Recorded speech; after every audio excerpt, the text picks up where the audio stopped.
भाई आज की डेट पे हमारे चैनल पे फाइनेंस से रिलेटेड बहुत सारे वीडियोस जो है अपलोड हो रहे हैं और उन वीडियोस के कमेंट सेक्शन में मुझे एक कॉमन सा क्वेश्चन देखने को मिला कि क्या हम फाइनेंस के थ्रू आईफोन जो है खरीद सकते हैं और खरीद सकते हैं आईफोन तो उसको क्या प्रोसीजर लगेगा और किस तरीके से कौन से फाइनेंस के ऊपर में जो आईफोन है वो फाइनेंस के थ्रू हम ले सकते हैं, उसके बारे में डेडिकेटेड वीडियो बनाओ। तो आज के इस वीडियो में हम स्पेशली इसी के बारे में बात करेंगे कि आप किस तरीके से फाइनेंस के थ्रू, कौन से फाइनेंस के थ्रू जो आईफोन है उसको फाइनेंस करके ले सकते हो, उसके बारे में डेडिकेटेड ये स्पेशली यही वीडियो है। तो मेक श्योर इस वीडियो को अंत तक देखते रहना और चैनल पे नए आए हो तो चैनल को मस्टली सब्सक्राइब करके ही जाना। तो चलिए इस वीडियो को स्टार्ट करते हैं। भाई सबसे पहले हम बात करते हैं कि कौन सा वो फाइनेंस ब्रांड है जो कि आज के डेट पे आईफोन को फाइनेंस कर रहा है इजी वे में, तो वो है बजाज फाइनेंस। बजाज फाइनेंस ही वो ब्रांड है जिससे कि आप आईफोन को फाइनेंस कर सकते हो, बट उसका जो प्रोसीजर है ना वो आईफोन के लिए थोड़ा सा डिफरेंट है, वो अभी मैं आपको बताता हूँ। तो देखो बजाज फाइनेंस किस तरीके से फाइनेंस करता है।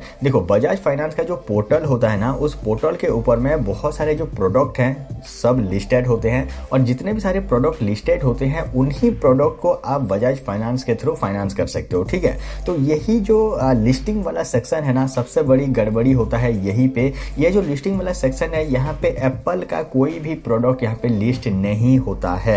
अब यहाँ पे कई लोग बात करेंगे कि जो आईफोन होता है वो बहुत ज़्यादा महंगे आते हैं, इस वजह से जो लिस्टिंग है वहाँ पे नहीं होता है। तो ऐसा कुछ भी नहीं है। सैमसंग का जो फ्लैगशिप फ़ोन होता है जैसे कि S22 अल्ट्रा या फिर Z सीरीज जो आता है फ्लैगशिप फ़ोन, वो सब भी यहाँ पे लिस्टेड होते हैं। वो भी काफ़ी ज़्यादा महंगे होते हैं, बट वो सभी फ़ोन भी लिस्टेड होते हैं और वो सारे फ़ोन भी फाइनेंस हो जाते हैं। बट जो आईफोन उससे सस्ते में मिलते हैं वो भी यहाँ पे लिस्टेड नहीं होते हैं। तो यहाँ पे सबसे बड़ी दिक्कत होता है कि आप अगर किसी नॉर्मल सा दुकान पे जाओगे और वहाँ पे आईफोन को फाइनेंस करने के बारे में बोलोगे तो वो सीधा सा मना करेंगे, क्योंकि बजाज फाइनेंस या फिर किसी भी और फाइनेंस का ये जो लिस्टेड वाला पोर्टल है यहाँ पे ये सारे प्रोडक्ट जो है लिस्टेड होते ही नहीं है। तो अभी हम बात करते हैं कि किस तरीके से आप फाइनेंस करोगे, ठीक है। तो यहाँ पे आता है वेनिला स्कीम। अब ये जो वेनिला है ये खाने वाला आइसक्रीम या फिर खाने वाला चॉकलेट नहीं है, ये एक स्कीम है और ये जो वेनिला स्कीम है इसके बारे में आपको मैं डिटेल वे में बताना चाहूंगा।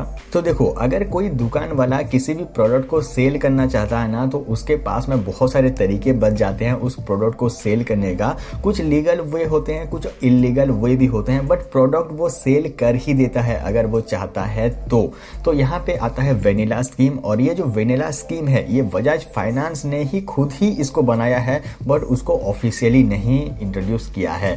अब ये जो बजाज फाइनेंस का वेनिला स्कीम है ये एक्चुअल में क्या है, देखो ये जो स्कीम होता है ना, यहाँ पे आप कोई भी प्रोडक्ट को बाय कर सकते हो, बट यहाँ पे जो प्रोडक्ट लिस्टेड नहीं है उन प्रोडक्ट के ऊपर में आपको 1% का एक्स्ट्रा जो चार्जेस है वो पे करना पड़ेगा। जैसे कि यहाँ पे बहुत सारे प्रोडक्ट जो है लिस्टेड नहीं है, आईफोन का कुछ प्रोडक्ट लिस्टेड नहीं है, तो यहाँ पे आप अगर आईफोन खरीदना चाहते हो तो यहाँ पे आपको वेनिला स्कीम को अप्लाई करना पड़ेगा और वेनिला स्कीम के थ्रू आप कोई भी और प्रोडक्ट को जो है खरीद सकते हो और वहाँ पे जो भी प्रोडक्ट का उसका अमाउंट होगा उसका 1% आपको एक्स्ट्रा पे करना पड़ेगा EMI के ऊपर में। तो यही होता है वेनिला स्कीम और इसके थ्रू आप आईफोन खरीद सकते हो। बट यहाँ पे बात रुक नहीं जाता है। ये जो वेनिला स्कीम है ये कस्टमर का जो बजाज का कार्ड है उसके ऊपर में स्पेशली जो है शो करता है। ऐसा नहीं कि हर एक कस्टमर का जो कार्ड है वहाँ पे शो कर देगा। आप अगर फर्स्ट टाइम यूजर हो बजाज फाइनेंस का तो उस केस में क्या होगा कि आपका सिविल अगर बहुत ज़्यादा अच्छा है तो उस केस में आपका जो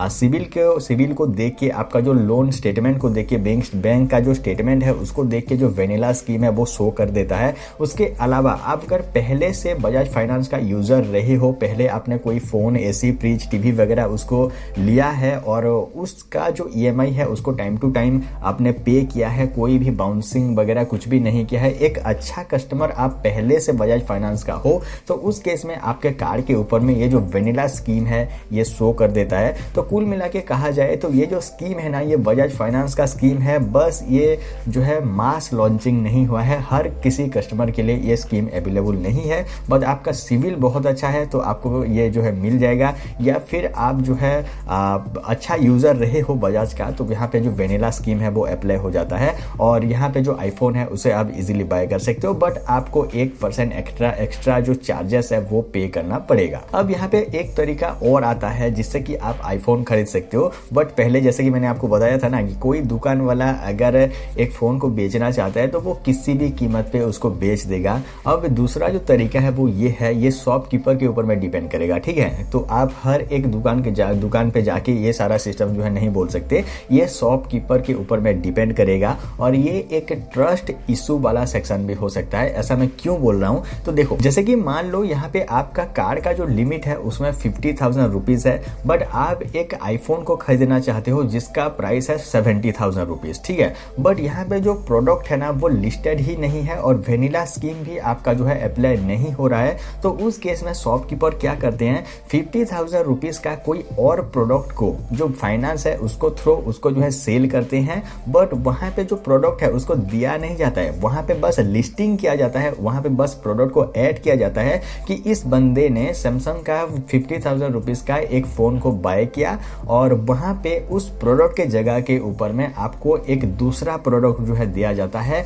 और एक्स्ट्रा जो भी पैसा बच जाते हैं ना वो आपको दुकान वाले को देना पड़ेगा, ठीक है। जैसे कि मान लो आपने 50,000 रुपीज का फाइनेंस करवाया कोई सैमसंग फोन, और यहाँ पे आप 70,000 रुपीज का कोई आईफोन को खरीद रहे हो, तो वहां पे आपको 20,000 रुपया 20,000 रुपीज आपको शॉपकीपर को देना पड़ेगा। और वहां पे जो 50,000 रुपीज है वो सैमसंग फोन के नाम पे फाइनेंस होगा, बट आप आईफोन लेके जाओगे। यही होता है तरीका। और इसी तरीके से भी काफी सारे जो आईफोन है वो फाइनेंस के थ्रू बेचे जाते हैं। बट यहाँ पे आप किसी दुकान में जाके ये सारा सिस्टम बोलोगे तो आपको वो मना करेगा। बट आप अगर एक ट्रस्टेड दुकान के पास में जाओगे जहां से कि आप हर हमेशा काम कराते हो, जो दुकान वाला है, जो शॉपकीपर है वो आपके ऊपर में ट्रस्ट करता है, या फिर कुछ ऐसा रिलेशन आपका है, तो उस केस में आप ये सारा काम भी कर सकते हो। बहुत ही ज्यादा इस तरीके से सेल होता है, बस आप लोगों को नहीं पता है, इसलिए मैंने आपको डेडिकेटेड वीडियो बना के बता दिया। बट वेनिला स्कीम के थ्रू आपको आसानी से जो आईफोन है वो मिल जाएगा। तो गाइस यही है वो तरीका जिससे कि आप फाइनेंस के थ्रू कोई भी आईफोन को बाय कर सकते हो।